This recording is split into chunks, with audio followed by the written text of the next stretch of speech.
ఒక I exercise చేద్దాం.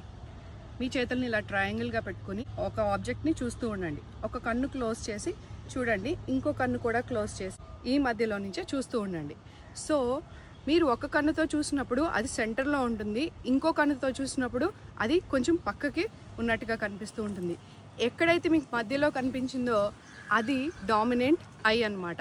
మనం ఒక సిచ్యువేషన్ చూసేటువంటి విధానం, మనం చూసే విధానం ఒకలా ఉంటుంది, వేరే వాళ్ళు చూసేటువంటి విధానం ఒకలా ఉంటుంది. సమ్టైమ్స్ మనం ఎలా అనుకుంటామంటే మనం ఎలా అయితే ఆలోచిస్తున్నామో అటువైపు వాళ్ళు కూడా అలాగే ఆలోచించాలని అనుకుంటూ ఉంటాం. మనం చూసేటువంటి పర్స్పెక్టివ్ డిఫరెంట్గా ఉంటుంది. సో సమ్టైమ్స్ మనం ఎక్కువగా గొడవలు పెట్టుకునేది కూడా అలాంటి సమయాల్లోనే.